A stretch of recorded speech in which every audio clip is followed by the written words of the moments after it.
Dear learners, आज हम लोग सब्जेक्ट वर्ब एग्रीमेंट का हम लोगों ने दो कंसेप्ट कर लिए हैं, दो पार्ट कर लिए हैं। आप जाकर के उन्हें चेक कर सकते हैं। अब थर्ड वाले पार्ट के ऊपर हम लोग चल रहे हैं। अब थर्ड वाले पार्ट के ऊपर तो चल रहे हैं, लेकिन आप बच्चे बोल रहे होंगे कि यार अभी तीसरा पार्ट स्टार्ट हो चुका है लेकिन रूल्स कहीं नहीं आए। मैं चाहता हूं कि रूल्स के पहले हम लोग कुछ बेसिक चीज़ों को बहुत अच्छे से क्लियर कर लें, बहुत अच्छे से क्लियर कर लें कि क्या होता है, क्या नहीं होता है, कैसे सॉल्व करना है। रूल्स के ऊपर चलेंगे। रूल्स किताबों पे मेंशन है, तो ऐसा कुछ जो किताबों पे मेंशन है वो तो ठीक है, वो तो आप वैसे भी पढ़ लेंगे, लेकिन ऐसा कुछ कि जो टीचर अपना एक्सपीरियंस से बताए वो थोड़ा सा समझना मुश्किल होता है और उसी को करने में दिक्कत होती है। या फिर उसको समझ जाएंगे तो रूल्स बड़े आसान हो जाएंगे। अब चलते हैं हम लोग सब्जेक्ट और वर्ब और एग्रीमेंट के बारे में हम लोगों ने पिछले पार्ट में किया था, थोड़ा सा उससे आगे चलते हैं। हालांकि सब्जेक्ट वर्ब के बारे में ही पढ़ेंगे लेकिन थोड़ा सा अगला स्टेप। अब हम लोग जब भी सब्जेक्ट वर्ब एग्रीमेंट के बारे में पढ़ रहे होंगे, जैसे आपने ल्यूसेंट वगैरह से पढ़ा होगा या फिर कोई और बुक से अगर आप पढ़ रहे होंगे, तो उसमें एक चीज़ लिखी हुई है। क्या चीज़ लिखी हुई है उसके बारे में मैं बात करूंगा। अच्छा, एक और चीज़ मैं आपको बताना चाहता हूं कि जिसने पहला और दूसरा पार्ट नहीं देखा है ना, इतने अच्छे से समझ में नहीं आएगा, तो एक बार आप जाकर के फर्स्ट और सेकंड पार्ट देख लें। उसमें हम लोगों ने बहुत अच्छे से डीप में कंसेप्ट के बारे में डिस्कस किया है। तो एक बार मैं दोबारा बताऊं, एक जब सब्जेक्ट वर्ब एग्रीमेंट स्टार्ट करते हैं ना आप पढ़ाना या पढ़ना, तो उसमें लिखा गया है किसी भी सेंटेंस में किसी भी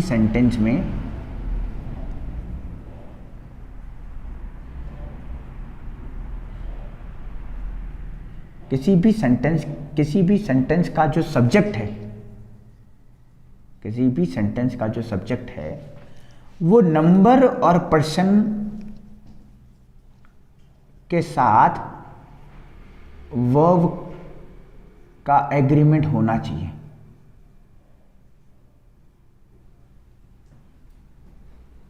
क्या मतलब है इसका, जरा इसके बारे में समझते हैं। ये तो रही थ्योरी वाली भाषा, लेकिन क्या बोलना चाह रहा है? बोलना चाह रहा है कि सेंटेंस का जो सब्जेक्ट है, मान लीजिए ये सेंटेंस मैंने इस तरीके से लिखा कि we want to solve this problem, we want to solve this problem. मान लीजिए ये सेंटेंस है, ये सेंटेंस है हमारा। अच्छा, ये वी हमारा प्रोनाउन है जिसे हम लोग सब्जेक्ट कहेंगे। इस वी के लिए जो है ये वर्ब आई वी है, वॉन्ट, ये प्लूरल होता है, इसीलिए हम लोगों ने जो वर्ब ली है वो भी प्लूरल वर्ब ली है। अच्छा, टू सॉल्व हमारा इन्फिनेटिव फॉर्म है और ये दिस प्रॉब्लम हमारा ऑब्जेक्ट हो गया। ये क्या कहना चाह रहा है? बोला सेंटेंस का जो सब्जेक्ट होगा ना, अब सेंटेंस का सब्जेक्ट कौन सा है? ये वाला वी। ये जो सब्जेक्ट होगा ये नंबर और पर्सन के साथ वर्ब के एग्री करेगा। नंबर और पर्सन का मतलब क्या हुआ? मान लीजिए यहां पे मैंने लिखा बॉयज आर इंडस्ट्रियस। अब मैंने बोला दीज बॉयज आर इंडस्ट्रियस। अब ये जो बॉयज है ना, ये बॉयज का नंबर क्या है? ये बॉयज सिंगुलर है या प्लूरल है? अगर प्लूरल कैसे पता चलेगा? सिंगुलर का मतलब होता है that which has single identity, या फिर that which is one in number, एक होगा नंबर में। और व्हाट अबाउट प्लूरल? प्लूरल का मतलब बहुवचन तो होता है, लेकिन हम लोग थोड़ा सा और अच्छे से समझें तो इसका मतलब हो जाएगा प्लूरल का मोर देन वन। अच्छा, मोर देन वन तो टू भी होता है, मोर देन वन थ्री भी होता है, और मोर देन वन 1.5 भी होता है। 1.5 को लेंगे तो ये भी मोर देन वन हुआ।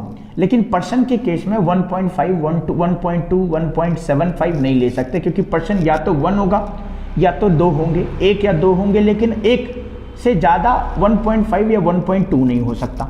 तो ये रूल ये कहना चाह रहा है कि कोई भी अगर हम लोगों ने सब्जेक्ट लिखा, कोई भी हमने सब्जेक्ट लिखा, तो उस सब्जेक्ट का ना, अगर मान लीजिए वो पर्सन है तो उस पर्सन के साथ मान लीजिए 1 है या 2 है। अगर 1 है तो सिंगुलर होगा, तो जो वर्ब है ना उसको भी सिंगुलर होना पड़ेगा, 1। और दूसरा, अगर 1 से ज़्यादा हुआ तो इसका मतलब वो पर्सन प्लूरल में है, और अगर ये प्लूरल में है ना तो वर्ब भी हमें प्लूरल लगानी पड़ेगी, 1। दूसरा, और क्या हो सकता है इसका मीनिंग? और इसका मीनिंग ये भी हो सकता है कि मान लीजिए कोई पर्सन है और उस पर्सन के आगे कोई नंबर आया हुआ है, 5 या 10, कुछ भी नंबर। अब ये जो वर्ब है ना, इस वर्ब का इस नंबर के साथ एग्रीमेंट होना चाहिए। मान लीजिए हम लोग 10 की बात कर रहे हैं तो 10 प्लूरल होता है, और प्लूरल होने की वजह से भी वर्ब को क्या होना पड़ेगा, प्लूरल होना पड़ेगा। तो ये एक सेंटेंस का ये पहला जो है इस चैप्टर का पहला रूल कह रहा है कि किसी भी सेंटेंस का जो सब्जेक्ट होगा ना वो नंबर और पर्सन के साथ वर्ब को एग्री करना चाहिए, नंबर और पर्सन के साथ, या तो पर्सन के साथ या नंबर के साथ। अब हम लोग चलते हैं कुछ एग्जाम्पल्स पे। आपको आता तो होगा ही, ये बहुत अच्छे से आता होगा, लेकिन हम लोग कुछ एग्जाम्पल देख लेते हैं और एग्जाम्पल में हम लोग देखेंगे किस तरीके से हम लोगों को इसको सॉल्व करना है। तो सबसे पहले तो हमें ये समझना है कि मैंने पहले भी डिस्कस किया था कि ये जो सब्जेक्ट है ना ये जैसा रहेगा ना, मान लीजिए अगर ये सिंगुलर रहेगा तो ये जो वर्ब है ना इसको भी सिंगुलर होना पड़ेगा। एक बस जरा पेन देखे ना। दूसरा, अगर सब्जेक्ट प्लूरल है तो वर्ब को भी प्लूरल होना पड़ेगा। वर्ब को क्या होना पड़ेगा, प्लूरल होना पड़ेगा। ये हमें ध्यान में रखना है। अब ये वर्ब कौन सी, ये वर्ब हमारे पास दो तरह की हो सकती हैं। एक तो हो सकता है हेल्पिंग वर्ब और दूसरा हो सकता है मेन वर्ब।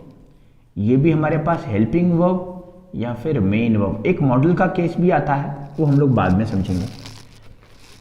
अच्छा, मैं बेसिक सी चीज़ों को लेकर के चल रहा हूँ, बहुत एडवांस लेवल पे नहीं चल रहे हैं। अभी हम लोग थोड़ा सा लेवल धीरे धीरे करके बनाएंगे, तो अभी बेसिक लेवल पे चल रहे हैं। तो चलिए चलते हैं इस वाले पे। तो ये क्या कह रहा है, सब्जेक्ट सिंगुलर तो वर्ब सिंगुलर। अच्छा, सब्जेक्ट क्या क्या होता है, मैंने आपको कहा है सब्जेक्ट क्या क्या होता है। सब्जेक्ट होता है हमारे पास होगा या तो होगा नाउन और या होगा प्रोनाउन। यहाँ पे भी सब्जेक्ट या तो नाउन अब या प्रोनाउन। अब इन नाउन प्रोनाउन के अकॉर्डिंग हमारी वर्ब होगी, और ये भी डिपेंड करता है कि ये नाउन सिंगुलर है या प्लूरल, और ये प्रोनाउन सिंगुलर है या प्लूरल, उस हिसाब से वर्ब आएगी। चलिए, ये समझ में आ गया हो तो मैं एक सेंटेंस लिखता हूं। मैंने लिखा they are oblique is going to visit Australia, या गोइंग टू विजिट, मान लीजिए मैंने लिखा पाकिस्तान, ऑस्ट्रेलिया, कुछ भी आप लिखें। तो अब आए हैं इस सवाल पे। अब हम लोग ये भी देखेंगे कि ये गोइंग की जगह पे कुछ और आ सकता था, टू की जगह पे क्या कुछ और आ सकता था, विजिट सही है नहीं है, पाकिस्तान सही है नहीं है, जो भी होगा अभी। लेकिन हम लोग इस चैप्टर में समझ रहे हैं सब्जेक्ट और वर्ब के बारे में। इस चैप्टर में, इस पूरे चैप्टर में हम लोग इन दोनों के बारे में समझेंगे। अब मैंने देखा जी ये दे आ रखा है और ये दे प्रोनाउन होता है, और दे प्रोनाउन होगा, और ये कैसा प्रोनाउन है, प्लूरल प्रोनाउन है। प्लूरल प्रोनाउन है तो जो वर्ब आएगी वो प्लूरल आएगी। अच्छा, ये आर और एज में ये एज सिंगुलर होता है और ये आर प्लूरल होता है, इस वजह से दे आर हो जाएगा। They are going to visit Pakistan. एक और एग्जांपल ले लेते हैं। मान लीजिए मैंने लिखा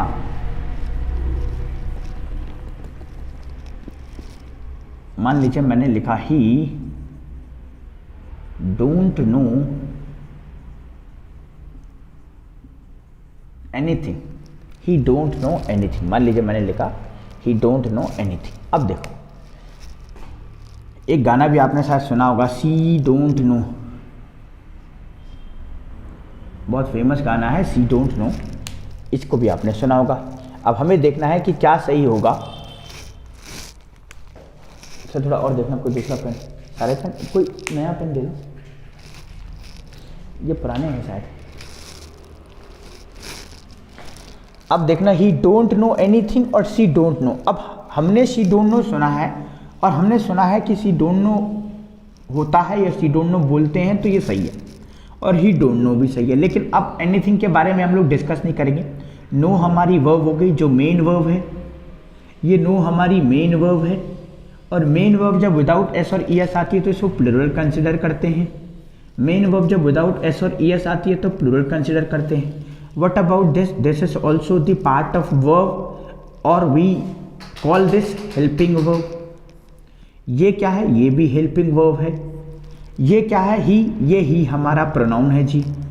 कैसे पता प्रोनाउन है, प्रोनाउन का मैंने एक ओवरव्यू दिया है, जा करके उस पर देख सकते हैं। और वैसे भी जो नाउन की जगह पे यूज़ होते हैं उनको प्रोनाउन कहते हैं। ये दोनों प्रोनाउन हो गए। अच्छा, नाउन और प्रोनाउन सब्जेक्ट बनते हैं तो ये सब्जेक्ट होगा, ये भी सब्जेक्ट होगा। सब्जेक्ट होने के साथ साथ ये ही सिंगुलर है, और अगर ये सिंगुलर है तो ये डोंट नहीं आएगा, यहाँ पे आना पड़ेगा डजंट। और ये भी अगर सिंगुलर है तो मुझे डोंट की जगह पे लगाना पड़ेगा doesn't.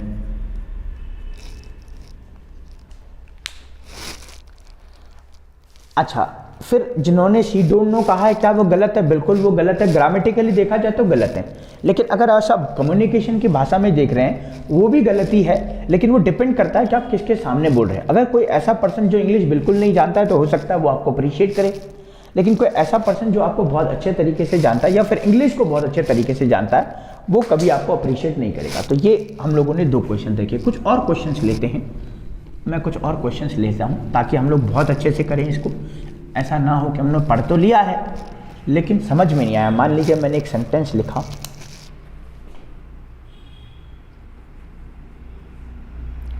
We is oblique are waiting for someone. एक मैंने लिखा,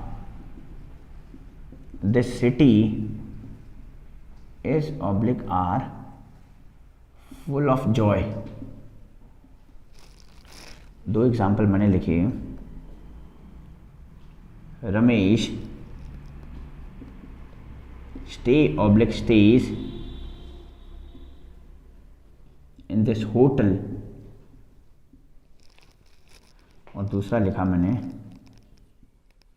Rohan and his brother teaches mathematics. अब जरा थोड़ा सा देखें इन सवालों पे क्या होना चाहिए। ये हमारे पास ऑप्शन है, stage, teach, teachers, is are, और ये इज आर। अब देखें जरा क्या हो सकता है। तो चलो मैं बताता हूँ। अब देखना जरा, बाकी का तो ऑब्जेक्ट वाला पार्ट है। वर्ब के बाद आने वाला ऑब्जेक्ट होता है, वर्ब से पहले आने वाला सब्जेक्ट, वर्ब से पहले आने वाला सब्जेक्ट, वर्ब के बाद आने वाला ऑब्जेक्ट, वर्ब से पहले सब्जेक्ट, वर्ब के बाद ऑब्जेक्ट, और ये वर्ब से पहले सब्जेक्ट, वर्ब के बाद ऑब्जेक्ट। अच्छा, ये वेटिंग क्या है? अच्छा, ये वेटिंग एक्चुअली यहाँ पे वी हमारा हो गया प्रोनाउन, इसको हम लोग कहेंगे प्रोनाउन। ये जो आर हमारी हो गई हेल्पिंग वर्ब। वेटिंग हमारा हो गया जीरन, जिसे हम लोग कहेंगे fourth form of the verb. Four हमारा हो गया प्रेपोजिशन, और समवन हो गया हमारा इंडेफिनिट प्रोनाउन। दिस सिटी की बात करें तो ये दिस एक्चुअली ये प्रोनाउन होता है, डेमोन्स्ट्रेटिव प्रोनाउन, लेकिन अभी ये दिस सिटी है तो इसको हम लोग नाउन कंसिडर करेंगे।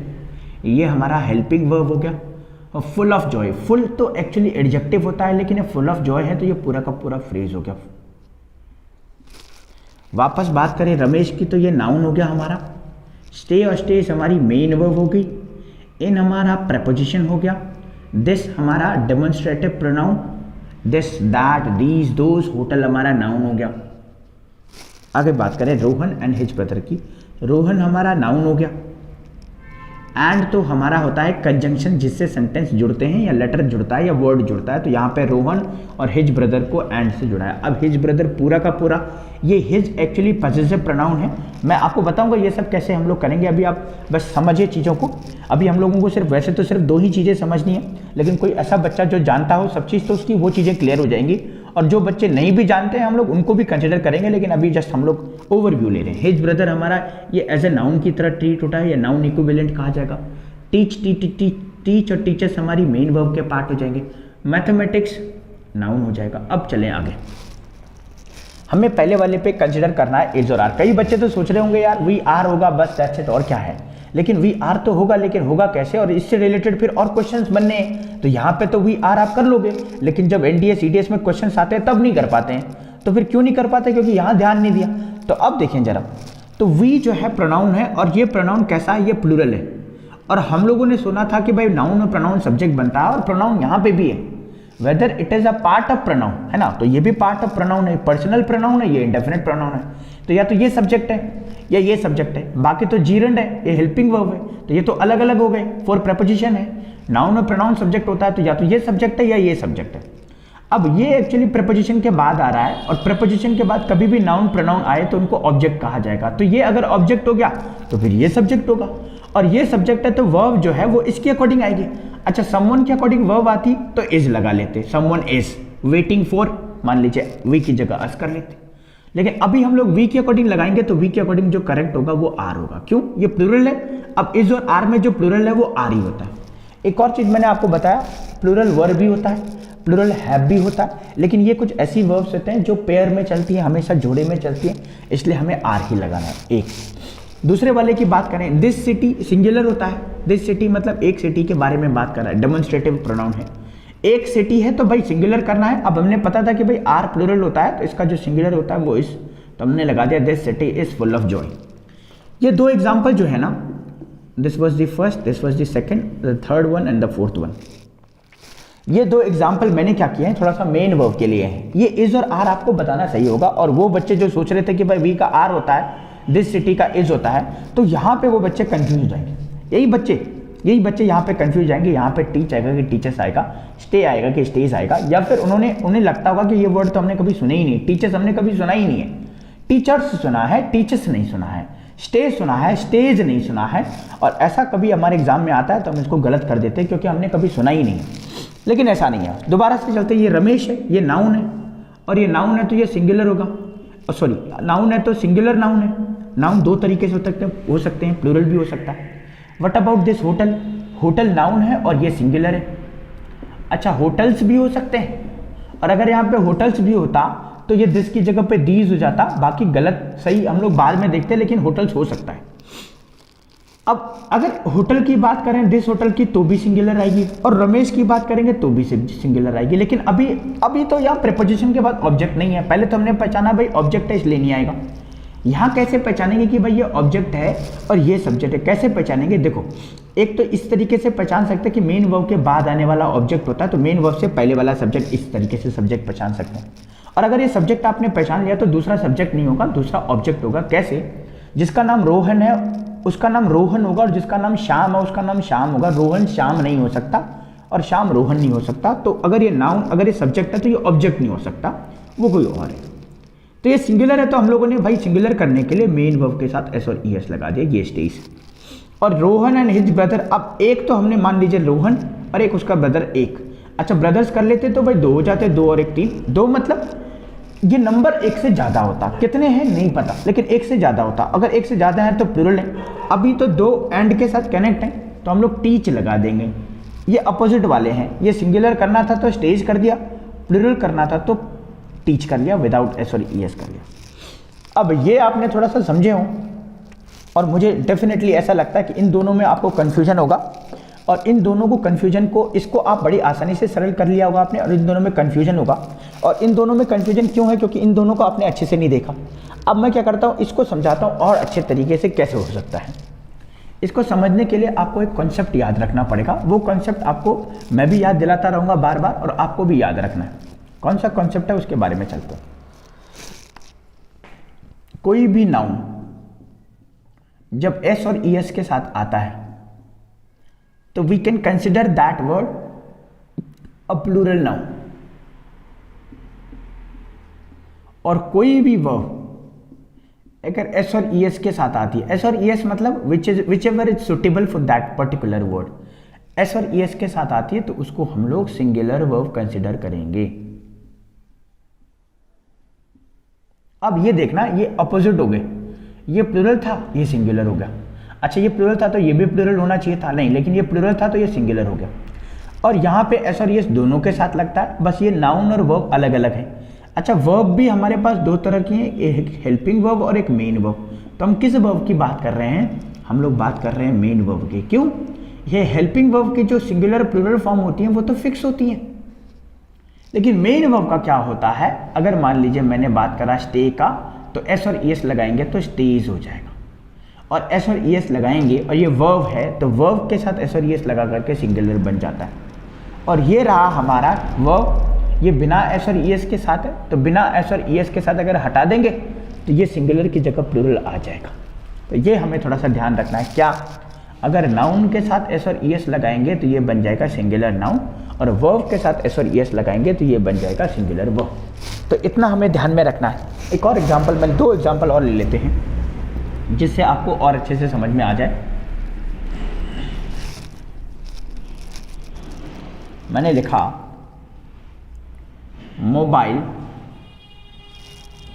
Work oblique works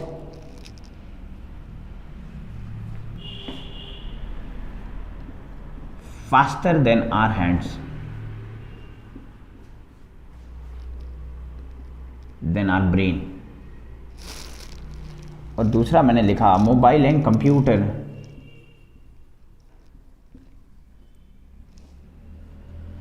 work oblique works faster than our brain. अब ये बाकी का तो आप मीनिंग छोड़ दीजिए, बस आप इनको फोकस करिए। वर्क और वर्क्स में क्या आएगा, एक। वर्क और वर्क्स में क्या आएगा, एक। और इससे पहले जो है उस पर डिपेंड करेगा, सब्जेक्ट पे डिपेंड करेगा। ये हमारी वर्ब है। अच्छा, हेल्पिंग वर्ब का एग्जांपल नहीं लिया है, वो इजी है हमारे लिए मेन वर्ब का। अब देखो मोबाइल एक अकेला है, एक अकेला है तो हमें सिंगुलर चाहिए, और सिंगुलर वर्ब के लिए हमें एस और एस चाहिए, तो एस और एस ये रहा वर्क्स। और यहाँ पे मोबाइल के साथ साथ कंप्यूटर हो गया, मोबाइल एंड कंप्यूटर। अब हो गए दो। अब दो जब हो गए, एक से ज़्यादा हो गए, तो प्लूरल करने के लिए जब एस सिंगुलर करने के लिए हम एस और एस लगाते थे ना, तो प्लूरल करने के लिए हमें क्या करना पड़ेगा, हटाना पड़ेगा। तो हटाना पड़ेगा, तो वर्क्स ना कर करके हम लोग कर देंगे वर्क। तो प्रोनाउंसिएशन कैसे होगा, mobile works faster than our brain, और इसका क्या होगा, mobile and computer work faster than our brain. तो ये हम लोगों ने थोड़ा सा कॉन्सेप्ट समझा। आई होप कि आप लोगों को ठीक ठाक लगा होगा। ये आपने कई बार पढ़ा भी होगा, बहुत अच्छे से पढ़ा होगा, बस थोड़ा सा एक बार और अच्छे से हमें पढ़ना है और इसी तरीके से हमें आगे चलना है। अब हम नेक्स्ट पार्ट में क्या करेंगे, रूल स्टार्ट करेंगे। अभी ये बेसिक तो हमने काफ़ी सीख लिया, अब रूल स्टार्ट करना है। तो फर्स्ट रूल क्या कहता है, सेकेंड रूल क्या कहता है, थर्ड रूल क्या कहता है, और ये याद में रखना है कि नाउन और वर्ब को कैसे सिंगुलर प्लूरल बनाते हैं। तो चलिए आज की क्लास यहीं पे रखते हैं। नेक्स्ट पार्ट में हम लोग मिलेंगे, फर्स्ट रूल से स्टार्ट करेंगे सब्जेक्ट वर्ब एग्रीमेंट के। और अगर आपने देखा नहीं है पहले की 2 वीडियो, वो भी चेक कर सकते हैं, उनमें आपको कंसेप्ट नजर आएगा। तो आज के लिए इतना ही रखते हैं। Thank you so much.